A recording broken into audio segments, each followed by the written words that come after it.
marriage is a big question, I suppose, of like why do you get married? When do you get married? How do you know the person is right? Do you get married over love, over chemistry? Do you get married because you don't want to be alone? There's a lot of different reasons why people get married. But this week, my wife and I are going to be diving into how marriage is not about personal fulfillment. It's about covenant faithfulness that reflects Christ. All right. So if marriage is built on feelings, it will collapse when feelings fade. But if it's built on a covenant, it survives the storms. So let's talk about marriage, what marriage is, and what marriage was never meant to be. This and so much more. 1, 2, 3, 4. Welcome back to PJ Talks. It's your host, John, the youth pastor from Ohio. And once again, we are back at my house with my lovely wife here. Hey, thanks for having me again. Of course. I love doing this with you. It's like a date night.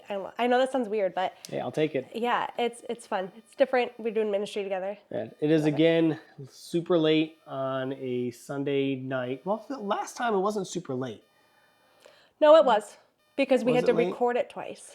We didn't record. Yeah, recorded it twice, but it wasn't like the Sunday night. I edited the Sunday night before.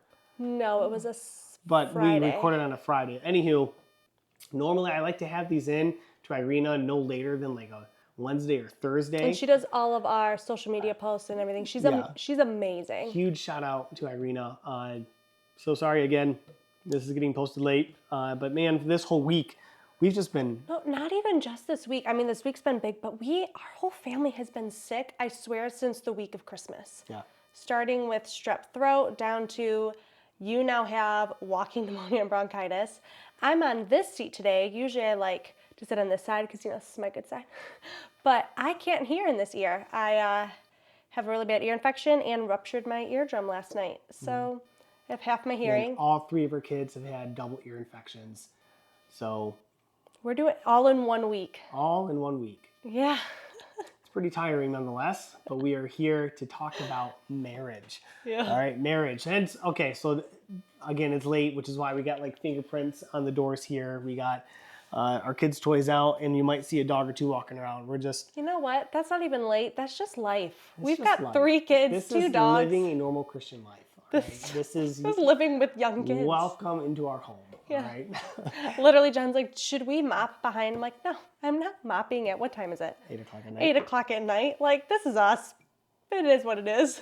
This is us at 8 o'clock at night. After kids have been sick for a week. Yes, and it's mud season, which if you're not from Ohio, literally, it's what they call it. And I didn't realize we're right after winter, things start to thaw, although we're having a winter storm now again. But things start to thaw, and your entire yard is literally mud. Yeah. And with 2 dogs, it's impossible to keep up with. But one thing you can keep up with is your marriage. So number one here, the first part that we're going to be going over is what marriage was never meant to be. All right, and the first thing I've written down is marriage is not a solution to loneliness. A lot of people quote Genesis 2:18 when it says, "Then the Lord God said, it is not good that a man should be alone. I will make him a helper fit for him." And we often use that as like, oh, see, like we need to be with somebody. We need to be with another person to help us out because we're going to be alone. But God created marriage before sin, but loneliness is not solved by romance alone. You can be married and still feel alone. Yeah. You can be married and still feel absolutely isolated. If you're emotionally dependent on your spouse for identity, you're setting them up for fail.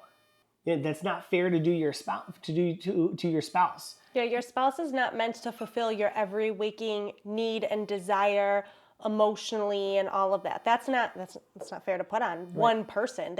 No one person can do that. Marriage is not marriage is companionship, not identity. Yeah, right? You're there working together. It's not who you are. Do you have that on here? Yeah. Oh, I was all impressed. I guess, you wrote this earlier, but still, that was good. Thank you. That was good. Thank you. Anyways. And so the next thing I have written down that marriage is not a guarantee of happiness.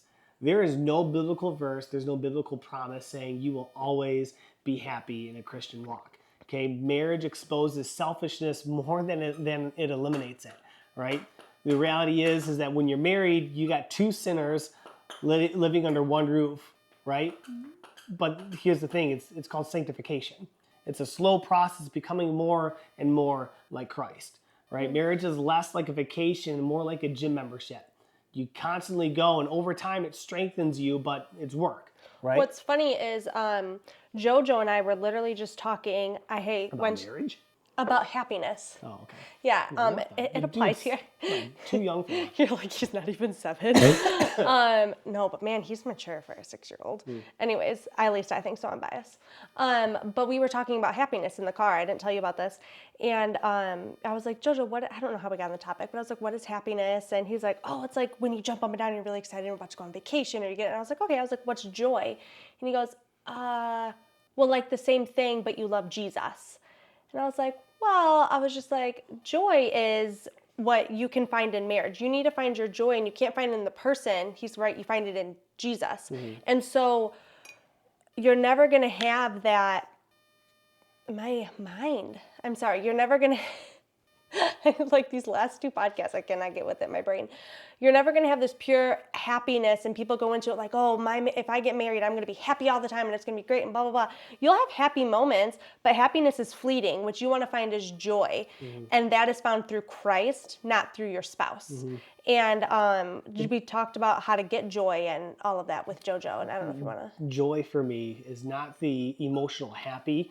Is what we're that's not joy to me. Joy is being able to find the good, and even in the bad times, the peace. And that's what we were talking about in the car. I was just like, even when something good isn't happening, I was like this week we've been sick, we've missed out on things, maybe school and all that, and you weren't happy, but you had joy because we were okay, we were a family, we were together. We can find that in Jesus and being saved. And 1,000%. So next thing I've written down is marriage is not about completing someone. This you complete me theology is super dangerous. And I see that a lot in teens and younger adults. They're just my everything. They complete me. When I'm around them, I'm just happy. When I'm around them, I'm just at peace. Only Christ should complete you. Like, you should be fully complete in Christ. In the presence of God is the fullness of joy. You see, 2 incomplete people don't magically make wholeness. Like, that's not how it works, right? Here's the wrong expectation I've written down. If we're in love, the hard stuff will work itself out. No, not at all. And that's something maybe you can speak into that. Is a lot of people that are dating, they think, oh, once we're married, those red flags will go away. Or once we're married, we're able to work through these problems. Yeah. But that doesn't happen at all. If anything, it magnifies those problems. It gets amplified when you get married, for sure. Because when you're dating, like for you, for example, I come from, for things that you had to go through. I have no red flags. I'm only one big green flag. All right? And there's a red flag. No. Well, yes, but you were kidding. You got me off track. So when we were dating, one thing you had to think about and had to pray about deeply is I come from a pretty abusive home. And with that, verbally, emotionally, sexually, like with all of that comes PTSD, comes anxiety, comes with someone who has been abused their whole childhood, trying to mentally work that out. That's not just a day shift thing. That's a forever working through. You've learned how to respond to situations that may have worked for you back in that abusive household, but in a normal household, that's not an appropriate way to act at all. Right. So you had to, while we were dating, say, hey, is this something that is a red flag, or is it a green flag? Is this something that I'm willing to deal with? Yeah. Because you're having to deal with, I don't have our in-laws. Some of them are, but most of your in-laws are not in the picture. Yeah. For the first chunk of our marriage, they weren't. Yeah, and now my there's in-laws coming back in the picture, and I'm so thrilled. Yeah, so absolutely. Thrilled. It's the most fun we've ever had. Yeah, I love it. No dish on my family. Shout out Eddie family. Yeah. Right? No, but it's amazing, to reconnect and to grow and to have healing there. But there is still some that we don't and never will, likely, because it's just not safe and it's not okay. But all of that to say, you had to think and pray deeply about, is that going to be something I'm going to allow or affect? And are you going to be able to deal and have patience with a spouse that has to learn and retrain their brain, because that's what I had to do. And maybe differently on a different podcast, we can talk about that, because I think people struggle with that. But, those are things that you have to think about before you go in, because when you're dating, like we said in the last podcast, you're in your best behavior in the sense of things get amplified more when you're married. And what are you willing to go through, and what's a red flag, all of that. Yeah. I've written down here's the reality of it. Love without discipline, humility, and covenant collapses under pressure. If you don't have that true discipline of, you know what, like that's one discipline that you and I have, we don't say the divorce word. We just don't. It just isn't, it's not in our vocabulary. Yeah, it's not even in any type of option. Like no matter how angry we get at each other, that's never thought of, well, there's always this. Ever. Yeah. And there's never a time too where not even jokingly. No. It's not a joke. It's not like if you're going through Instagram Reels, it's not something that it's just non-existent. And we set that at the very beginning of our marriage. That just doesn't exist. And that's the discipline that we have. And I think that's greatly protected our marriage. At least, we've only been married 10 years. Or we've been married 10 years. But depending how you look at it, But we've been together for 14. Yeah. But that type of discipline, man, it's a great baseline to build off of. You know what? We're not touching this word. We're not going there, because that's not going to be an option. We're going to work through whatever issues we have until, there's some nights we might be up till 3 a.m, 4 a.m, and I'm bashing my head in because I go to bed at 8:08. It's what time it is right now. I go to bed like ASAP. And anything after that, I'm exhausted. I don't want to talk. Whereas sometimes our fights will go into 10 o'clock, 11 o'clock, midnight, and Well, especially when having young kids, that's usually when things calm down. Yeah. And then things get heightened back up between us. Yeah. But it's also just the time to talk and, okay, hey, now that it's just us two, we can focus on each other. Let's hash this out. And now there's an appropriate way to I know this isn't what is about this, but there's an appropriate way to hash things out. So one thing we also do is we don't yell at each other. We don't, even if we get to, there has been times, you get heightened, you start to raise your voice, and it's like, okay, but hold on, no, we're not talking to each other like this. And we never yelled at each other. We have never. Yeah. No. Now, also because of my background, though, and something that you learned and we were very, is because of yelling and everything, if there's any yelling or even raising a voice, I shut down. I emotionally check out. And that's just something that, that's just me. I don't like to communicate that way. And so we don't. And you're like, all right, I don't like that way of communicating anyways. Great, And we noticed too, is a way to handle things when you're fighting. We heard this at, I heard it. It was at a ladies' conference. And it was Tanya Shepard. I don't think she'll mind me saying her name, but she taught at a ladies' conference back when we lived in California. And I thought it was the best piece of advice on how she argued with her husband. And I came home and I shared it with you. And we always do our fights like this, or disagreements. And it's like, touch while you're fighting. And I know that seems silly, but you're holding your hands, literally just sitting here like this, or you're sitting on the couch, you lay your legs across them or something like that, because you will have a hard time starting to raise the voices, starting to get in a heated conversation when you're touching. And then you'll notice you start to pull away when things get heated. And then when you do, you stop and pray. And there has been times where I'm usually more of the emotional one. And you'll be like, all right, we got to stop and pray. And I'm like, I don't want to pray. And then you're like, Allison, that is the exact attitude on when you should. And I'm like, okay. But she'll also keep me in check too. Sometimes her and I both are very quick with our tongues, and we have no issue of throwing in things and trying to trip up the other person. Yeah. When that happens, her and I both balance each other out of, okay, hey, that's silly. Let's stop. Let's take a break. Hold on. Or she'll catch herself of, what, I need 10 minutes alone. And then me, I'm like, well, I'll try to keep going at it. And then there's the look, that I'll give her or she'll give me that's like, oh, no, they need to calm down and I need to calm down. Yeah. And that's our time to kind of pray separately. Lord, help me see this. Yeah.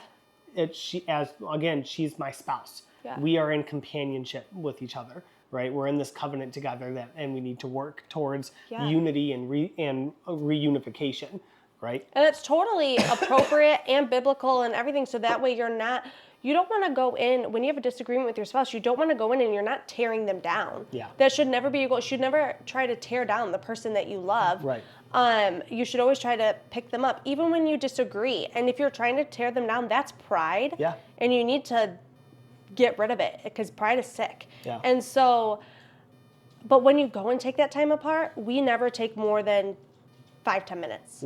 I probably like 10 minutes at most when I'm just like, That's if usually we're it's more super me. heated. But you know? that's been very rare and in between. Sometimes the Lord has used our kids as a reason of, look, let's pause this whole conversation for 4 or 5 hours and let's bring this back up later. And then sometimes though it'll go to be brought back up and I'll be like, that was so stupid to even think about.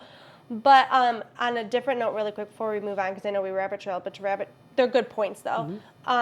It's okay to have a disagreement in front of your kids. Yeah. It's healthy because don't be sitting there and hash things that like kids don't really need to hear. But I think it's very appropriate for kids to see that you can have a disagreement and what a healthy disagreement looks like, and then what a healthy resolution looks like. Yeah. They need to be able to see like, okay, we sat here and we hashed it out, and maybe I didn't respond well. And there's been times where the kids have seen me or you go and be like, I'm sorry, that should not have been how I responded. Give each other a hug and a kiss, and then we talk about it. That's healthy. Kids need to see that, because how else are they going to learn? If they always see the show of Happy-Go-Lucky, the second they get older and get a disagreement, bash. Yeah. They never see like you said, they never see a healthy relationship.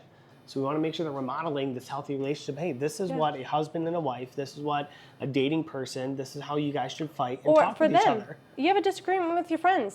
You're not just like, oh, we're not friends anymore. Right. No. Right. Like, how do you work that out? It's 1000%. important. So marriage is not a solution to loneliness. Marriage is not a guarantee of happiness. And marriage is not about completing someone. Okay? So if marriage isn't about all of that, then, well, what is it? And I've written down number 2, marriage is a covenant, not a contract. We read in Genesis 2:24, therefore a man shall leave his father and his mother and hold fast to his wife, and they shall become one flesh. So let's define this contract versus covenant, right? A contract is more of a performance-based. It's conditional. As long as you do X, Y, and Z, you and I are in agreement. It's a roommate. Yeah. Yep. Let's agree to just doing this, you and I. And if you fall off here, if you break this part here, we're done. Okay, contract nullified. We don't need to be a part of this anymore. Yeah. Whereas a covenant, it's promise-based, right? It's permanent. It's even when you break this part, even when you treat me poorly, even when you don't supply all the finances, even when you don't do X, Y, and Z, I'm in this with you.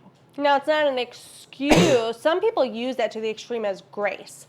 That was like, oh, well, they'll never leave me, or oh, well, they're stuck, so I can get fat. I can treat them horribly. I can do X, Y, and Z.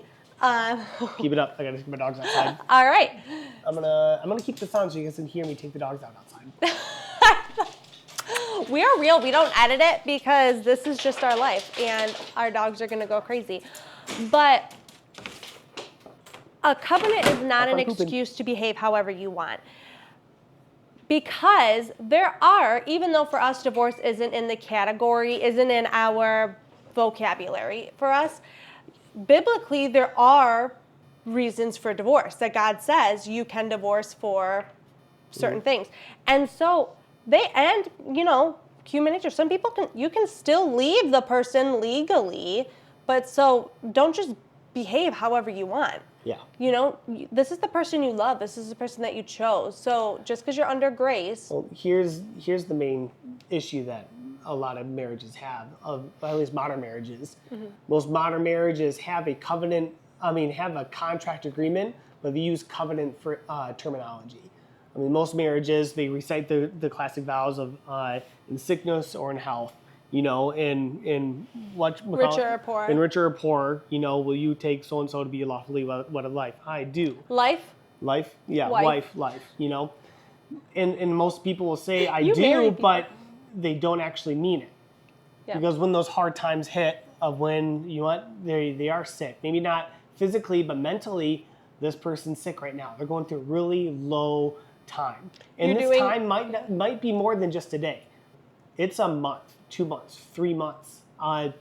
She got pre-postpartum depression. So when she first gets pregnant, she's out for like and I did 3 not months. know that was a thing at all until my doctor told me. All 3 of our kids, excuse me, she had pre-postpartum depression. Which all 3 of them. Which is postpartum symptoms during the first trimester. Yeah. So I lose my wife, where she doesn't want to get out of bed, she doesn't do anything, just kind of moping all around. And I get really sick too. Yes, Which and well, worsens that's depression. throughout her entire pregnancy, and then she has the baby, and then it's another 3 or 4 months of postpartum depression.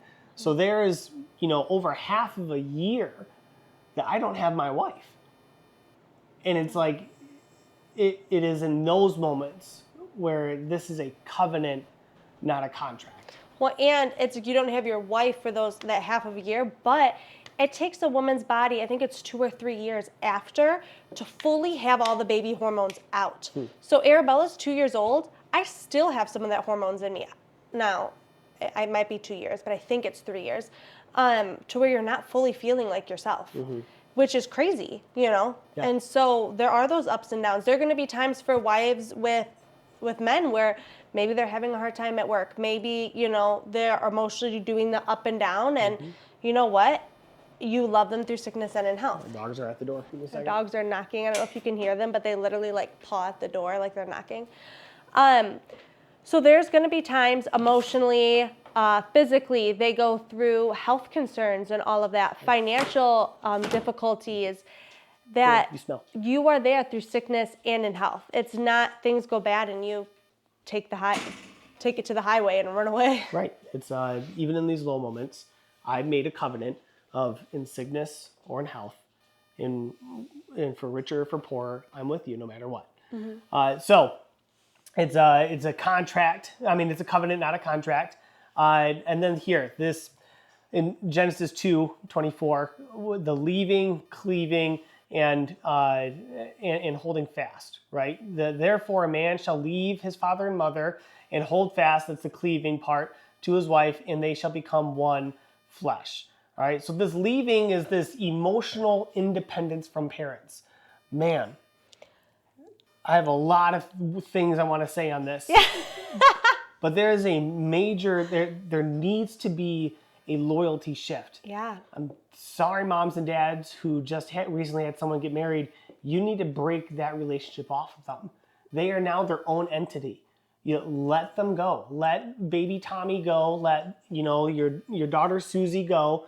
They are now their own entity with that husband. They need to make their own identity. And that transition is not going to be easy for either sides. No way. But it's necessary and it's biblical. And I mean, we're not near that season of life of our kids leaving and cleaving. And I haven't had to experience that part of it.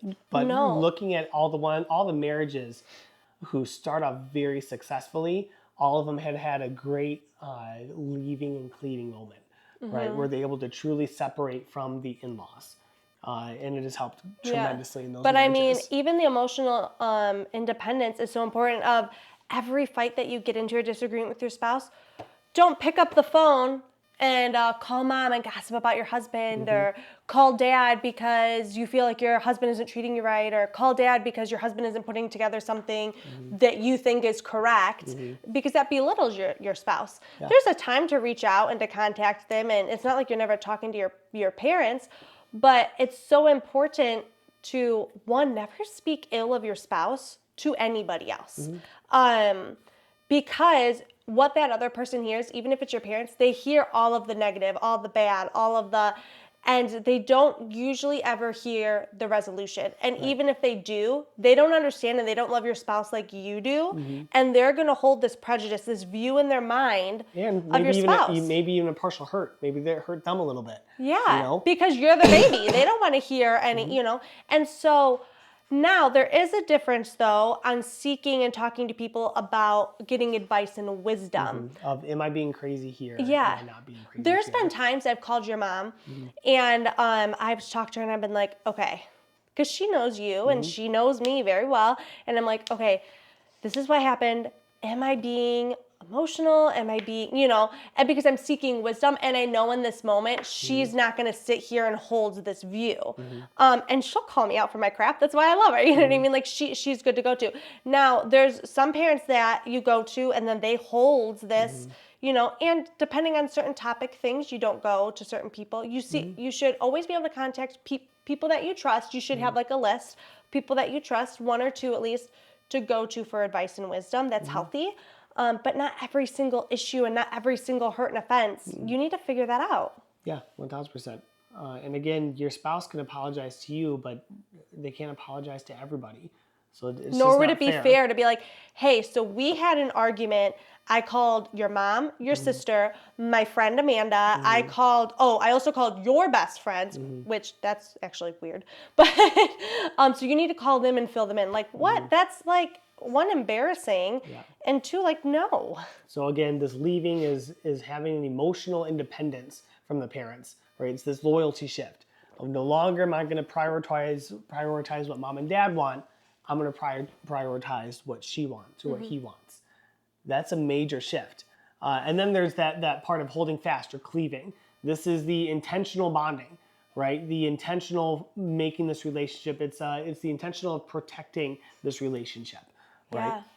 Yeah. And do you mind if I speak into that? Yeah, please do. So one of my things I heard actually at a couples conference. So if you're married and you have not attended a couples conference or something, find a church and go to one. Oh my goodness. It's probably some of my favorite weekends of advice, because even if you're not going through a hard time, like you can get so much wisdom for the future from that. And at a couples conference, I heard this from the speaker. I can't remember the pastor's name, who it was. Again, it was at one of our first couple conferences in California, and they were talking about unsolicited advice in marriages. And you will get unsolicited advice in every aspect in your life, but once you get married and once you have kids, it's like everyone sees this green light of like, hey, let me tell you. And sometimes their hearts mean well, but you need to let that go in one ear, out the other if you did not ask for it. So one thing that we have done is every time there is some kind of big change, whether it's we're preparing for a move, whether it's we're about to start foster care and Lord willing, adoption down the road, any kind of big changes in our lives, we always cling to each other. We're praying, we're talking, we're communicating with each other. And we don't share too much, if anything, with the outside world until we've come to a decision, for the most part. If we're thinking or praying about a move, we've mentioned it maybe to family, but then we've kind of like not talked about it. We're like, we're going to figure this out first. And once we come to a solution, we've prayed about it. We decided we didn't need to seek advice from there. Sometimes we will to different people. We're not, being foolish, but we've made a decision. Once we've made that decision, you cannot allow out external influences, parents, siblings, friends, to be like, hey, I don't know if that's wise. Maybe you should do X, Y, and Z. And then all of a sudden, you're not clinging to your spouse anymore. You made a decision with them, and that's going to hurt and cause issues. Cling to your spouse in those decisions. Be like, oh, thank you so much for that. Let it go in one ear, out the other. Don't need to be rude, but you already made your decision. Don't be... Yeah, 1,000%. Yeah. And I think that's part of becoming one, right? This becoming one, there's a spiritual unity, right? There's a physical unity, there's a financial unity, and there's a vision unity. We see in Matthew chapter 19, verse 6 says, so they are no longer two, but one flesh. What therefore God has joined together, let no man separate. Marriage is not just paperwork, it's a divine joining. Man, in every area of it, like I know there's couples that have been married for 10, 15 years that have separate bank accounts. Why? You two are one, or there's these prenups, right, that are becoming crazy, crazy popular. That's of the devil. There is no prenup. That is a just in case. There is no just in case. No, because if in your mind you have this just in case, you're not fully committed to this marriage. Like then do not get married. You're not ready. Yeah. And I don't understand the financial aspect where people have different bank accounts or people, whatever. I mean, I don't want to give a blanket statement of like, that's a sin if you do. No, it's not a sin. But if you have separate bank accounts, but you guys both have access and you guys do, I don't know, whatever you do, as long as you guys both have access to funds, everything is one. We're all working for the same goal, which is having a godly family, a good marriage, you're going after Christ. However you do that, like, okay, we have the same bank account, we have the same social media, we have the same, because we're one, we're not going to have any temptation of, we're human, any temptation of if we have the separate bank accounts or separate credit cards, it's like, oh, well, if I just get this, they won't know and I'll pay it off really quickly. Or if I just, even if that's not your intention, you could be in a moment and do an emotional, foolish decision. Don't set yourself up for failure. Yeah. So, and this is why covenant matters so much, right? Because marriage ultimately it mirrors the gospel. We read in Ephesians 5:22-33. It says, "Wives, submit to your own husbands as to the Lord. For the husband is the head of the wife, even as Christ is the head of the church, his body, and is himself its Savior. Now as the church submits to Christ, so also wives must submit in everything to their husbands." And then he addresses the husbands. He goes, "Husbands, hey, love your wives, as Christ loved the church and gave himself up for her, that he might sanctify her, having cleansed her by the washing of water with the word, so that he might present the church to himself in splendor, without spot or wrinkle or any such thing, that she might be holy and without blemish." In the same way, hey husbands, in the same way, you need to love your wives as your own bodies. He who loves his wife loves himself. For no one ever hated his own flesh, but nourishes it and cherishes it, just as Christ does the church, because we are members of his body.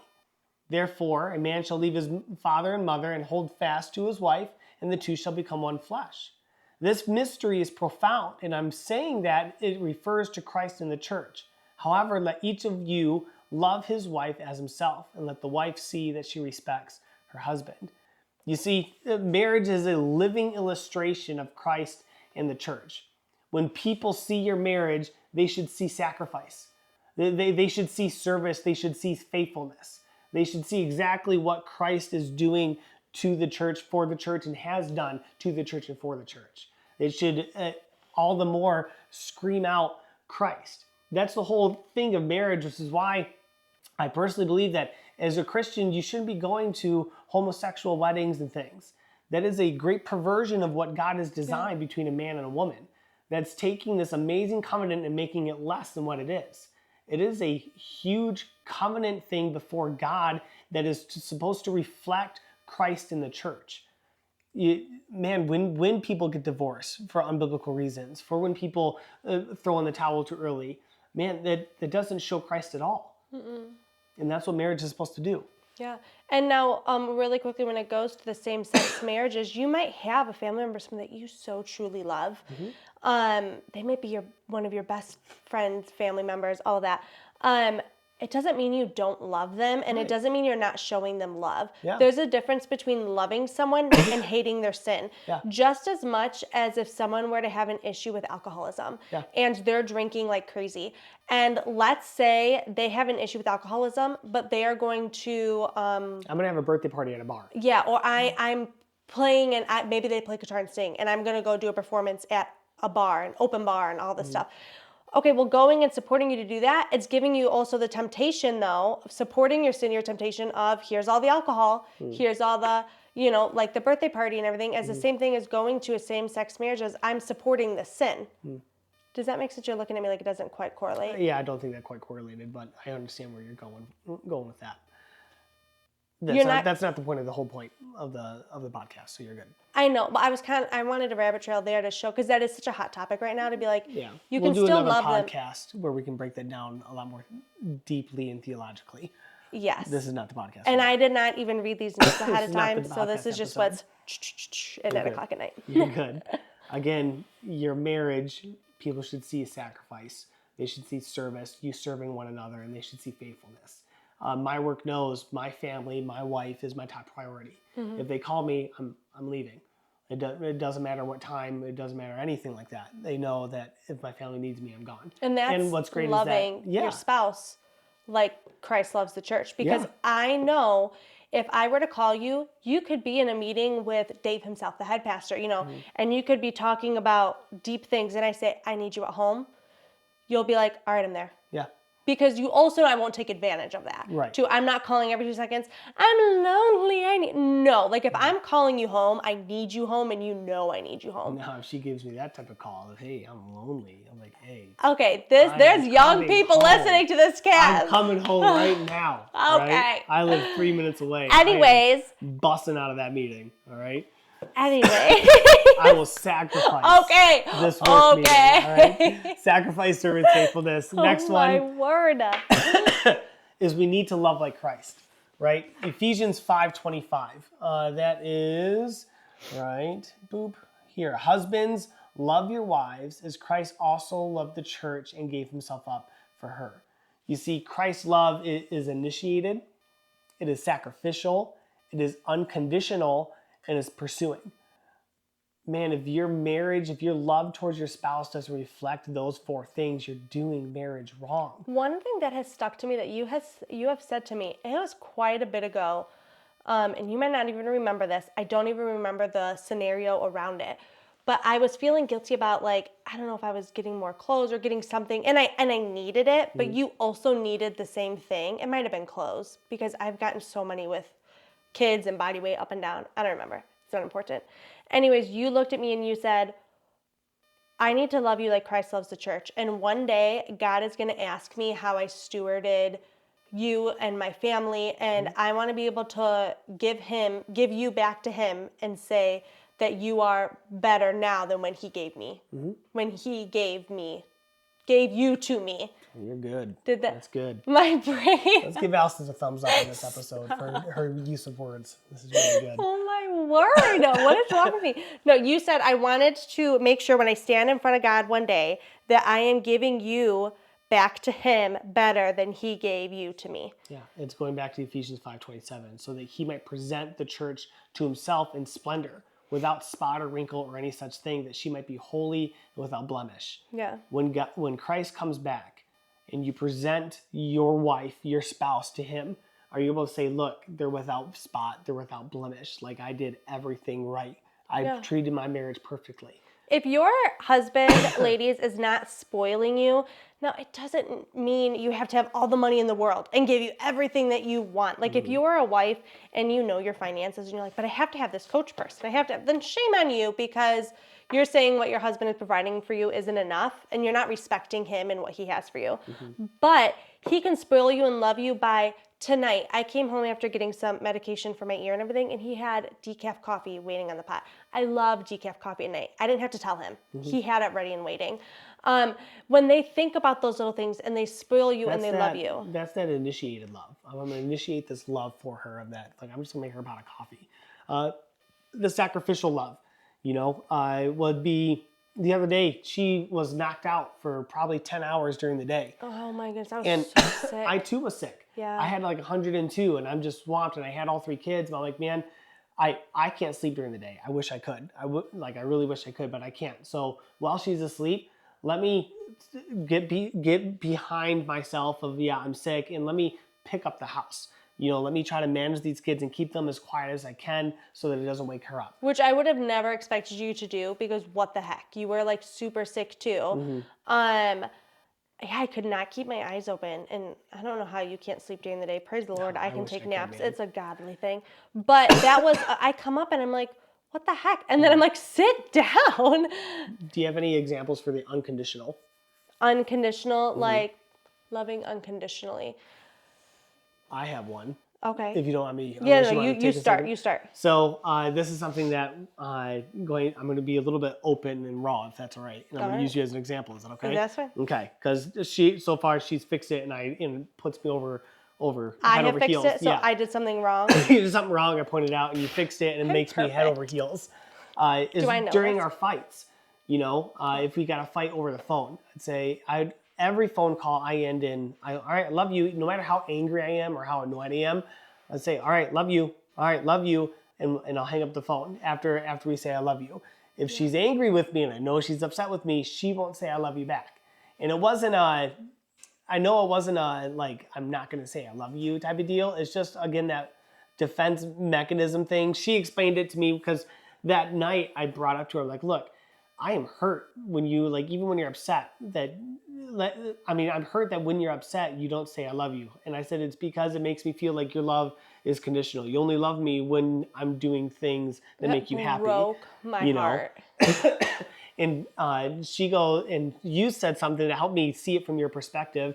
You're like, it's not that I don't love you. It's that she goes, it's pure selfish and pride that, like, I don't want to love you, in that moment. And Not I think even that is too, that. but it's also, I was, and it's so just the dumbest. And it's like, if you use common sense, but I got emotional and I was being selfish and prideful. But it's also that I think if I say I love you back, it's like, okay, then everything's solved and everything's great. That's what it was. And I'm like, no, like, I want to make sure you know that I'm not okay and we need to talk. But it's like, hello, then communicate that. That's what it was. Made my eyes go, oh, okay, that's why she won't say I love you, because she thinks I love you is squash, we're done. And in a sense that saying I love you in the middle of the fight does squash a lot of that burn towards each other. Which is a selfishness of like, I don't want to, so I want to keep keep fighting. this out. Yeah. Which I don't, but I like it's pride. But this unconditional love is no matter what, I'm loving you. Yeah. And that's something that, you fixed leaps and bounds, and I love that, because even when I know I'm annoying her, and if you know me, you know I can annoy you very well. And he'll poke your buttons on purpose. Yes, and I know I'm annoying her. I know I said something stupid, and I'll say, all right, I gotta go, I love you. And I'll hear her say, love you too. I'm like, I am loved, no matter what. You're I'm like, loved. I don't care the tone that you say Yeah. it. You just need to say it. As long as I hear it. And I'm like, well, I'm never going to be like, love you. Like, because that's like, no. Yeah. What about pursuing? Pursuing? What's this? Christ's love is pursuing us. What does that mean for marriages? Every single day you should wake up thinking, how can I love this person better? It's simply asking, like the other day, I knew that you were kind of having a rough day. And it was like, hey, and we both didn't feel good. And I was like, hey, what can I do to make your day better today? Like, hey, how can I love you more today? And you were like, if you could just make sure all the laundry is done or that would be great. I'm like, done, like no problem. It's hitting each other's love language, not your own personal love language. Right. And let me tell you, it took me a few years to realize, like, you don't want coffee delivered to you while you're at work because you don't care. I would love coffee delivered to me at all moments, any moment of the day. But you don't. And so it's like, that's not hitting your love language. I remember I used to get so mad. I'm like, why is this not making you happy? And that was early on in our marriage. But it's like, you want the things that's like, I'm edifying you with my words. You, depending on your mood, like the physical touch. Not from other people. This is just our love. Yeah. Like a love language with the spouse is different with other people. Don't touch me. Right? The most close, like if you are someone that's not a relative and you want to come give me a hug, it's weird. Megan today, we shook hands like this, but then she put her hand around like that, give me like a 2-hand handshake. Yeah. I was like, that's as close to a hug as I'll ever get. That 2-hand handshake, because that's as close as I'll ever get. Yeah. She was laughing. Yeah, but it's seeking out that person each day. Yeah. It is sacrificing your own time, maybe your own money, maybe something that you'd rather be doing, and saying, what can I use this time for to better this other person's day? Yeah, and maybe even without asking, what's something that I can bring home to my spouse that'll just like, oh, I didn't think you were thinking of me. Oh my gosh. Even a text during work of, hey, love you. Or thanks so much for getting the kids out today.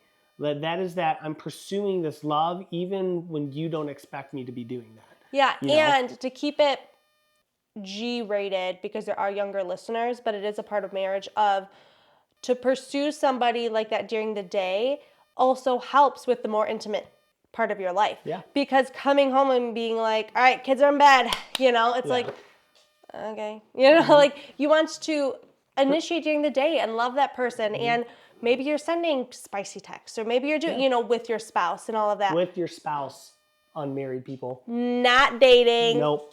Not if you're a teenager. Premarital eye contact is as much as you should do when you're dating, all right? That's as much as you could do. No. So, are you loving your spouse in a way that cost you something? Christ's love cost him everything. Yeah. Your love for your spouse should cost you the same. Now, really quickly, one thing we didn't touch on that I think is important is in the verses. I'm going to pull it up here. Yeah. In the verses, it says, in verse 33, it says, however, let each one of you love his wife as himself, and let the wife, so this is for us wives, and let the wife see that she respects her husband. It is very important for wives to also show respect to your husband.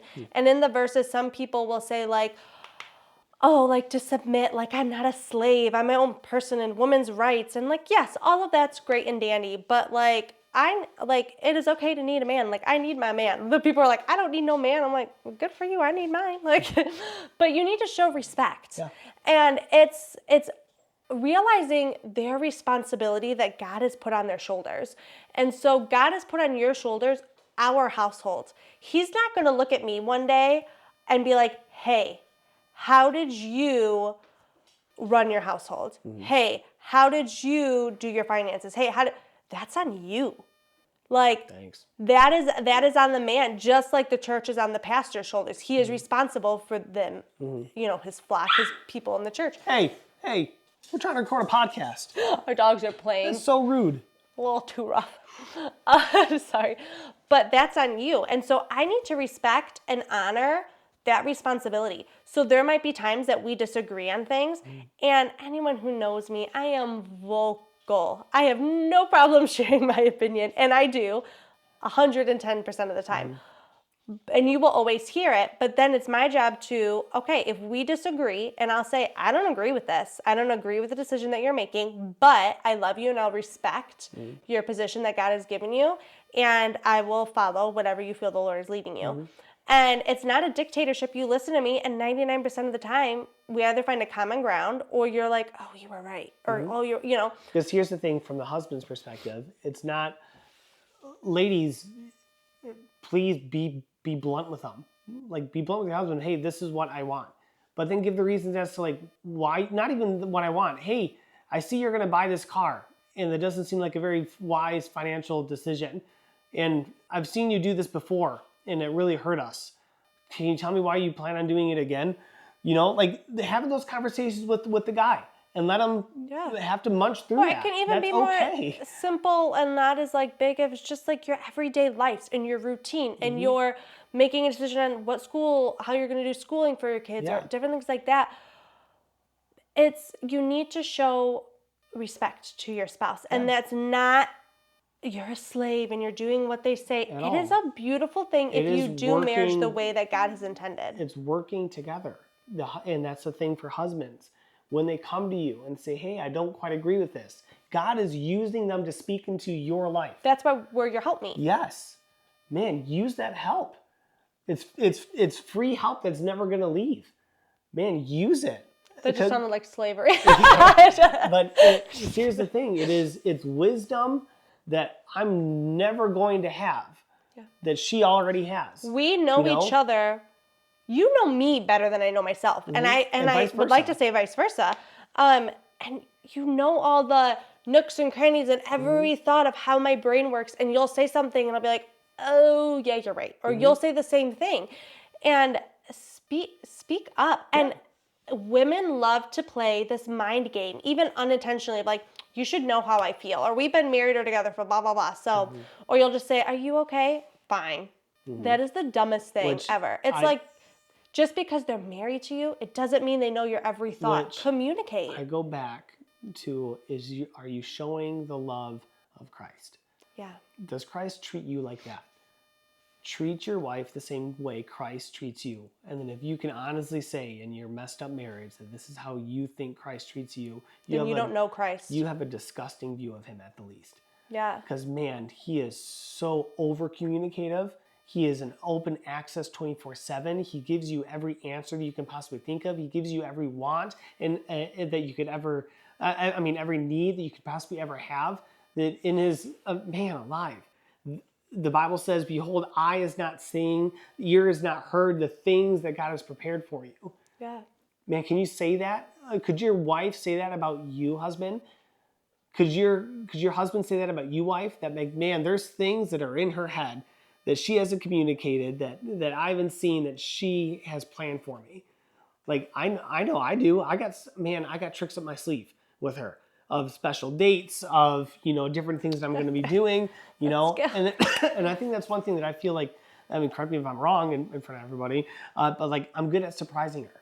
Yeah. And I'll do things out of nowhere, out of the blue, because that's initiating love, but it's also because, like, man, when I read my Bible, I'm like, oh, wow, look at it. Another way, like, Christ loved me. It's literally, straight up a few years ago, we were a little bit more financially tight, and I just wanted new clothes. Did I really need new clothes? No, like, I was fine, but I love shopping and I love coffee. Those are my two things. Like, if I can just have a day and go shopping.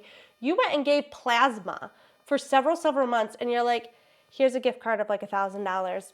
Do whatever you want with it. I don't even care if you buy clothes. You can buy coffee. You can buy anything you want. This is for you. It took her 5 hours to go through that. I had so much fun in that playground. I kid you not, I was just like, all right, let's get my shoes. Anyways, but it's the excuse me, it's the planning out the, man, how can I initiate this love? How can I show Christ's love towards her? and wives, it's not just about again. you. You should be doing that for your spouse too. They got it. So next one, 3 gospel-centered marriage markers, okay? First one I have is sacrifice over self. Instead of not what am I getting, what am I, what is he doing for me? What is she doing for me? It's how can I give? How can I outserve? Yeah. Right? What else can I do to spoil my spouse? And because it's service over scorekeeping, right? There's no tally system. The grace doesn't keep receipts, okay? It is, again, richer or poorer, sickness or health, I'm going to serve you at this level no matter what. Because one day I might dip and you're going to be up here and I'm going to want the same type of treatment. Yeah. And wives or husbands, if your spouse is running circles around you and either doing things at home or doing like giving and doing all that, and you're just sitting there like taking it and being lazy, that should be a wake-up call. Yeah. You guys should be running circles around each other. Like you should both be doing things actively for one another so your needs are always met. Yeah, 1,000%. And then another one I have written down is grace over resentment. Forgiveness is oxygen in marriage. Yeah. Man, we are constantly forgiving one another. We really are. Jojo goes, the other day, he goes, Mommy, you always say sorry. And I was like, Mommy always screws up and Mommy needs to say sorry. And so I'm like, I love that that's something that they always hear from us. Yeah. It's like, we are human just as much as them. Just because we're parents doesn't mean, we can't apologize. And this forgiveness isn't even a like big fight. It's the I'm going to forgive that that he didn't do the dishes, for me tonight. I'm going to forgive that she didn't get all the laundry put away. I'm going to forgive that it's the 5th night in a row that I'm having to change this kid's pull-ups. I'm going to forgive that I've changed this, poopy diaper, what feels for like 3 months in a row now. That forgiveness is oxygen in marriage, and bitterness, reality is it suffocates the covenant.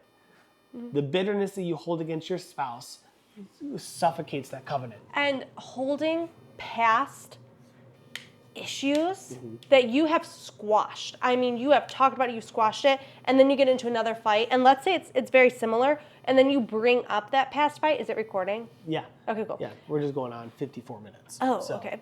But if you, we are saying good things though. But let's say we have an argument, and then I bring up an old argument that we've already squashed. That's wrong. Yeah. God doesn't do that to you. You should not do that to your spouse. That's where I've written down. The moment marriage becomes about winning arguments instead of washing feet, it stops reflecting Jesus. Yeah, and that goes in parenting too. My kid does something wrong. I'm not going to be like, hey, last time you did this and blah, blah, blah, blah, blah. It's like, stop doing that. Stop throwing everything that somebody did wrong back in their face. Yeah. You handle it, you squash it, you move forward. So let's move on. Last point, and then we're done. All right. Healthy expectations for, last 4 points. We're going to go fast, okay? Healthy expectations for marriage, okay? Ecclesiastes 4, 9 through 12 says, 2 are better than 1 because they have a good reward for their toil.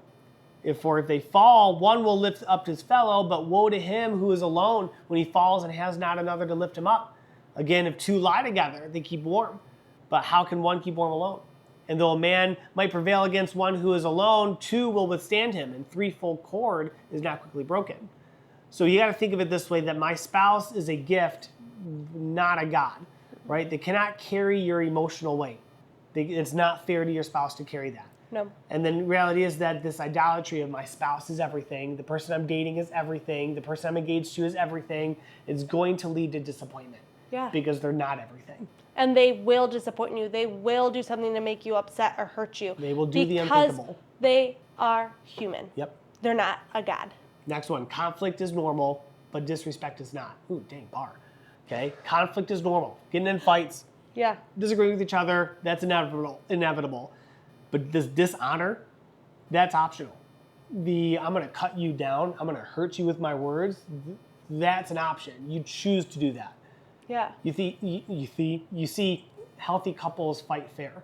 So you attack the problem, not the person. Yeah, you should not want to belittle and attack the person with your tongue that you love most. I think we said that earlier. And if you are, shame on you and get your heart checked.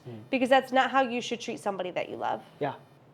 Next one, growth is required, not optional. Okay, marriage reveals immaturity. Boy, does it ever. And I'm literally speaking to myself, like, man alive, I had to grow leaps and bounds, and I'm still having to grow leaps and bounds. But if you refuse to grow, marriage is going to feel unbearable. It's going to feel unbearable because it is exhausting, and you are changing, and you and your spouse are always learning each other, which is why date nights are important. Which is why that pursuing each other's love is important, because you got to learn each other. You got to continue that dating. And don't say, I'm in this season of life and I have young kids, so I can't date. No, your kids cannot become your idol. Yes. If you cannot separate from your kid for an hour even, then you are idolizing your child. Yeah.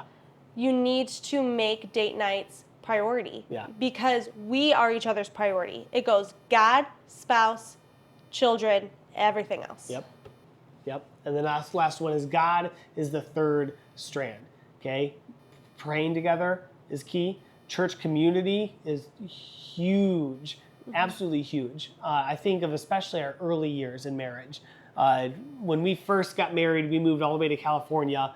And we knew no one. We knew nobody, nothing. But man, our church group, our young couples class of First Love, became our family. Literally, and that church we community, all did Christmas because none of us had family nearby. We did Christmas together, every holiday together. It was awesome. Yeah. And that is some of the, I mean, all of us will text each other like, man, that was probably the best times in our lives. And we all had young kids. You know, we didn't at the time, but like we all had young kids. When we did, there's no excuse for. What my favorite verse right now, which is funny, it's my favorite, and I can't quote what the verse is, but I can say the words. It's basically like, you need to weep with those who weep and rejoice with those who rejoice. Are you pulling it up? Yeah. And you cannot truly weep with those who weep and rejoice with those who rejoice until you really know someone. Yeah. You need to be able to be authentic and raw and true with, did you pull it up? It is Romans 12:15. Rejoice with those who rejoice and weep with those who weep. And then it says, verse 16, live in harmony with one another. Yeah, and the only way to do that, get in your church, get connected with people, and be okay with being raw and vulnerable. Don't do the, I was good, life is crazy, haha. No. Get nitty gritty. Are you going to run into some people as you learn that are like, wow, that was too much? Okay, then that wasn't your person. Find your person. Yeah. Be raw and open. So then you can truly weep with someone who weeps because you know where they've been, or rejoice with someone who rejoices because, again, you know where they have truly been. You're doing life together. Yeah. God calls you to do it. It's having a shared spiritual direction, right? Yeah. So I've written down the strongest marriages aren't two strong personalities. They're two surrendered hearts. Oh, I love that. And I think that's major. You get two strong personalities, they're going to butt heads. But man, you get two surrendered hearts that are surrendering to His will. Of man, we just want to serve God. I just want to honor Him, and ultimately His way is the best way. He's the one that designed us. He's the one that created us. He's the one that that is perfect. So I want to do things the way that He says. So let me follow this, because His word, this is Scripture. His word will not return void. Yeah. Man, put the blame on Him. God, you said if I do this, that everything's going to work out. God, you said if I serve you. God, you said if I do this for my spouse, everything's going to work out. So I'm holding you to your promise. Yeah. Do that. Absolutely. And then one thing, too, I want to say when it comes to the community and everything, because you need marriage friends, and my friends usually, like the girl, you're usually friends with the husband, and we'll have their families over. Some people are like, my house isn't big enough, or it's messy. No one cares. We straight up lived in a... Now, Grant, we don't live in like a hoarder house, but again, we might have fingerprints on our door. There might be a dish or two that's dirty in the sink, or a couple paw prints on the ground. Take care and live healthy. But your house isn't going to be perfect. No one cares. And if someone does, that's their problem. Your house isn't a museum. It's a home. Yeah. Live in it. And it doesn't matter how big it is. When we literally lived in California, we were in it was a storage container converted into a house. That thing was so small. 2 storage containers. Yeah, but you could do this with your arms, yes. And touch the walls. And we had easily 15 to 20 people with kids in one, maybe not 20, but 15. Yeah. And then there was one time we had 7 kids or something, and we put them all to bed. And we do this all the time, even in our 1-bedroom apartment. We put all the kids to bed in one room. Yep. And the first few times, did they scream, and did all of us parents run in and out and help the first rooms? Yeah, of course. That's kids. Who cares? But We're doing we're life all in together. that And then same they got life used stage, to it. and we loved it. And Yeah. because we're just bonding and we're having those raw, open conversations of, hey, I almost beat my wife this week. What about you? And it's like, yeah, I did too. And And then we're all joking and laughing. Not really. We were like the beat, you know. But that's just also like some churches do life groups. That's what that was. Yeah. We got together. I mean, it was more than once a week. It was all the time. Oh, man. Our kids were running around. We were in the same life Closest friends, stages. Tyler and Ayla, man, we would share dinners. We'd Literally. be like, hey, I got like 3 potatoes, and they're like, yeah, I got a good like 2 chicken breasts. We were like, so poor. yeah, like dope. Let's bring it together, and we're gonna feed all these people. No, literally, I love our first few years. Me and Ayla will look back at this, and we would spend every day together. Me and Ayla, literally every day, and we would take turns going to each other's house. She would come to my house. We would fold laundry together. Like we would fold each other's laundries. We would do dishes together. And then the next day we would go to the other person's house and we would do it at their house. And then each day, we would say, okay, let's make dinner for our husbands and we'll just all eat together and hang out tonight. And then that's what I'd be like, okay, I have 8 chicken breasts. She'd be like, oh, I have this. And we would do soups a lot. And then we would always get leftovers. And so then we would split the leftovers. Then we'd play card games. We always joked that we should just save rent and move in together because we just spent our waking moment. But that's what, community. Yes. And that's that shared spiritual direction of, hey, let's just serve Christ and let's get in this church community. Because here's the thing, again, God is the third strand. And a 3-fold cord is not quickly broken. Yeah. So here's the main thing. The best marriages aren't perfect. They're faithful. So if you're single, prepare for covenant, not just chemistry. Yeah. Okay, you can have a great chemistry with someone, but man, are they someone you will walk in a covenant with?